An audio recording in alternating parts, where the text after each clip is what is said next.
kabarnya anak-anak hari ini? Baik, Pak. Oke, alhamdulillah.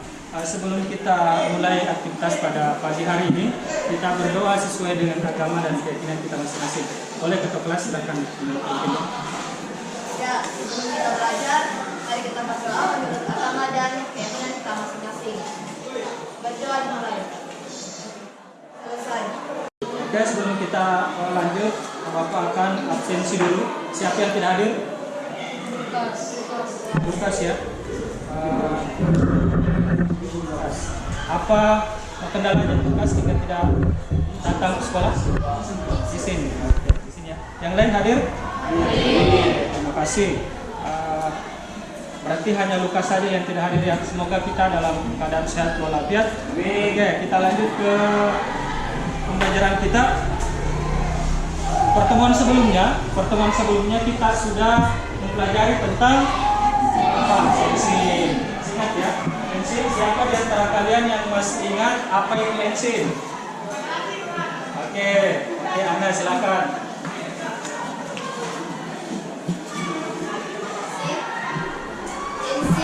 Enzim merupakan biokatalis yaitu senyawa yang dapat membantu mempermudah dan mempercepat reaksi kimia dalam sel tetapi tidak ikut bereaksi. Terima kasih tentang teman-temannya.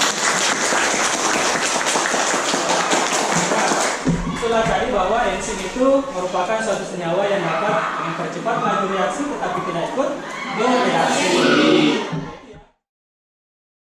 Selanjutnya kita akan mempelajari tentang faktor-faktor yang mempengaruhi kerja enzim. Jadi kita akan mempelajari faktor-faktor yang mempengaruhi kerja enzim.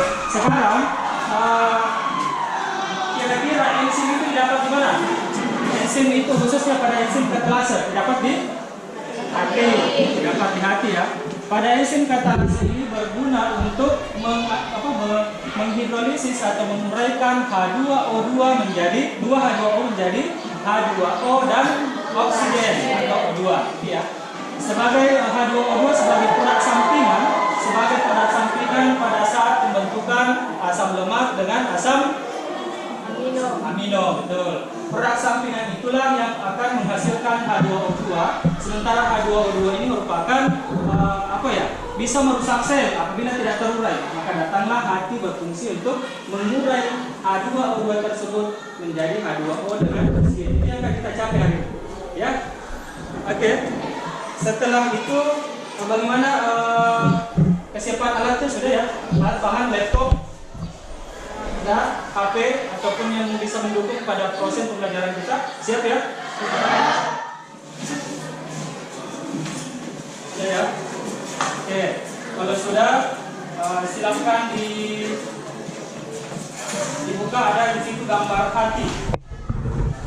Orientasi peserta didik pada usaha. Di situ ada gambar hati ayam yang fresh. Sudah dapat? Kira-kira menurut kalian apa yang bisa muncul pertanyaan daripada hati ayam tersebut? Kira-kira apa? Kira-kira apa? Boleh siapa yang boleh bertanya? Apa akibatnya jika sel-sel hati mengalami kerusakan akibat suatu penyakit? Oke, tepuk tangan untuk kelompok 2. Tanya kalau setelah melihat gambar apa kira-kira yang terjadi ketika hati mengalami kerusakan.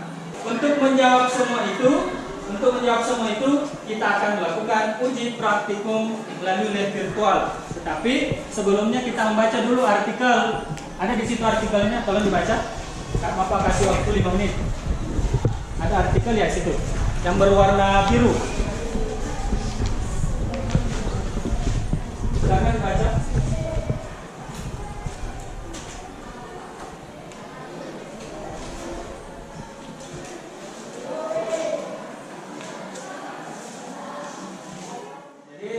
Itu tadi artikel. Tentu dengan artikel itu kalian bisa memahami bahwa ternyata ketika kekurangan enzim katalase itu sangat berdampak terhadap apa? Terhadap tubuh kita. Tentunya enzim katalase tadi bekerja dengan substrat, yang mana substratnya tadi adalah H2O2 yang bertugas mengurai, ada faktor-faktor yang akan mempengaruhi. Sekarang silakan dibuka linknya. Oke, sekarang silakan dibuka link virtualnya.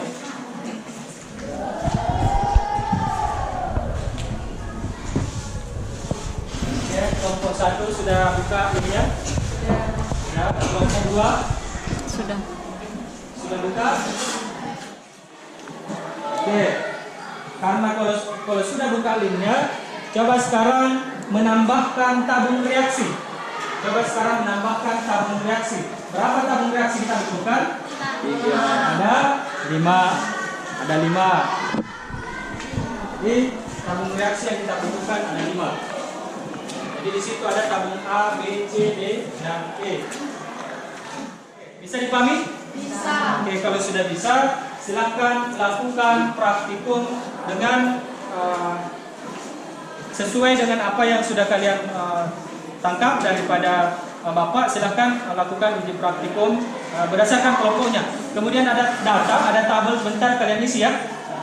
Oke, boleh? Boleh mulai? Oke, silakan.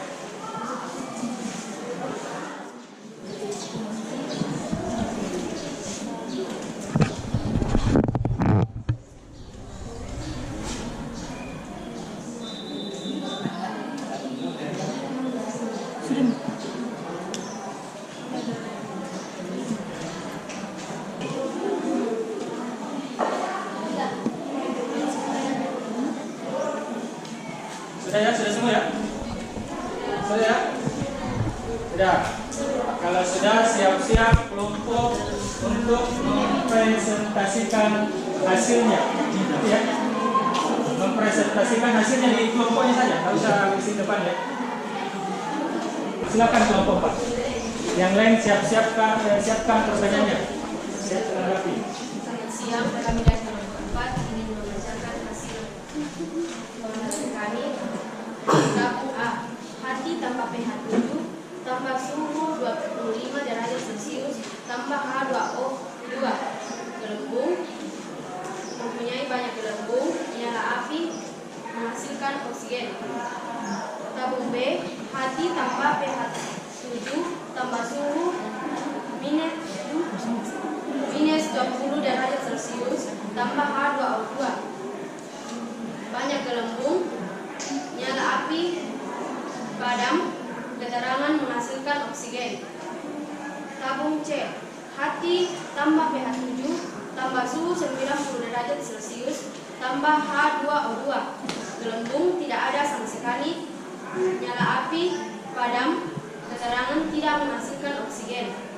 Tabung bagian D, hati tambah pH 7 tambah suhu 25 derajat Celcius tambah HCl tambah H2O2 gelembung, tidak ada sama sekali, nyala api, padam, keterangan tidak menghasilkan oksigen.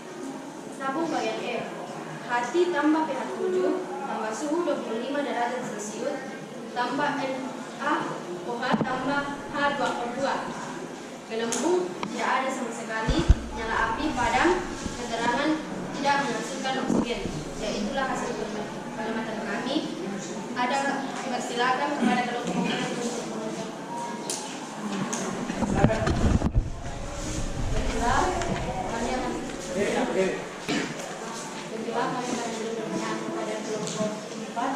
Mengapa pada tabung E nyala api, padam dan tidak memiliki sama sekali gelembung,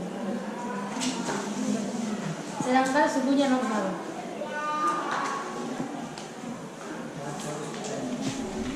Mengapa tabung E Tidak memiliki. Mengapa tabung E bisa dilanjut? Mengapa tabung E tidak memiliki gelembung sama sekali dengan nyala api padam tetapi suhunya Normal. Mengapa pada tabung E tidak ada gelembung dan nyala api sedangkan suhu yang diberikan normal?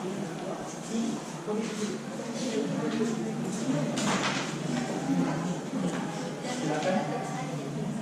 Oke, silakan. Atas berdiri jawab.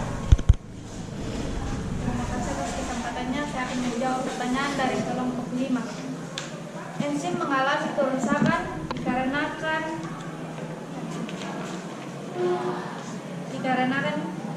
adanya campuran NaOH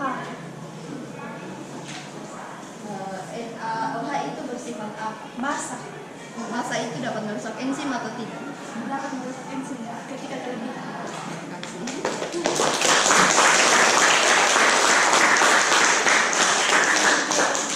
Oke, pertanyaannya tadi kelompok 5, mengapa di tabung E tidak terdapat gelembung dan tidak terdapat nyala, sementara suhu normal? Bagus sekali pertanyaan kelompok 5. Lebih bagus lagi kelompok 6 menjawab dengan betul bahwa ketika dipengaruhi oleh faktor NaOH berupa basa, itu dapat mempengaruhi kerja enzim, rusak enzim sehingga tidak bisa menghasilkan sebuah produk. Selanjutnya kita sudah lakukan uji, kalian sudah juga mempresentasikan. Kira-kira apa yang menjadi faktor? Kira-kira apa yang menjadi faktor yang mempengaruhi faktor-faktor kerja enzim? Kelompok 3. Yang pertama adalah suhu. Yang kedua apa lagi? Apa lagi? Apa lagi? Aktivator. Apa lagi? Inhibitor. Ya itu ya. Sekarang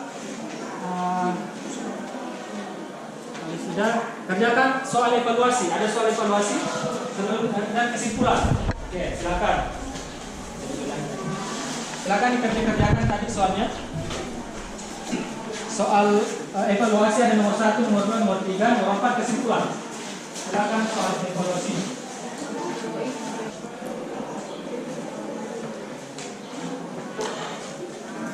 Perhatikan untuk siswa jika menemukan motor agar segera dikembalikan.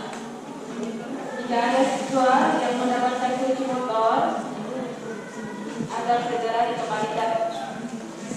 Sudah? Ya. Coba kira-kira satu orang yang bisa memberikan kesimpulan. Satu kelompok. Silakan. Kesimpulannya adalah munculnya gelembung dan nyala api merupakan tanda reaksinya enzim katalase.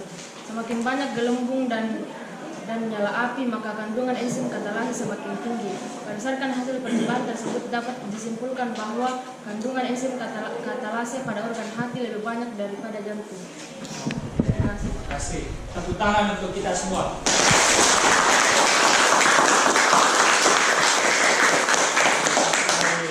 Ya, jadi semua hebat-hebat ya, tapi tetap harus diberikan apresiasi kepada kelompok yang paling aktif. Yang adalah kelompok 5. Tangan untuk kelompok 5.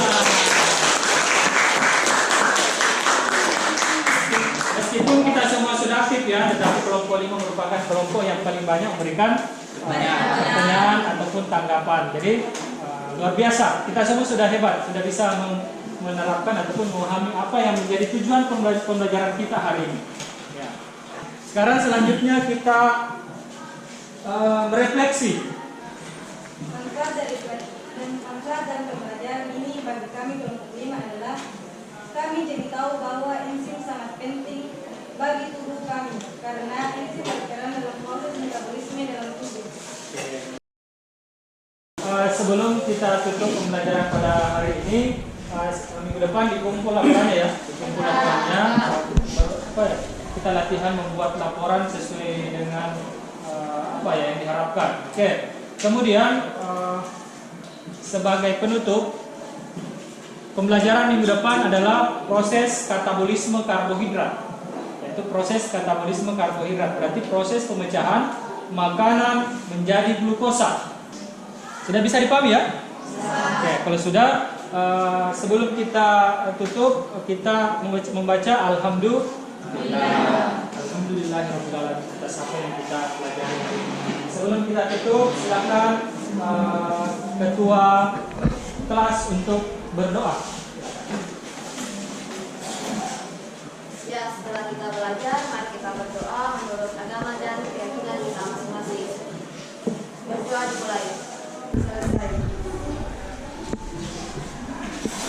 Terima kasih nak, boleh istirahat, kemudian tetap semangat dalam pelajaran ya, tidak boleh kendor-kendor, kita selalu berpikir kritis, kreatif untuk dalam setiap mata pelajaran. Oke, terima kasih. Assalamualaikum warahmatullahi wabarakatuh. Tepuk tangan untuk kita semua.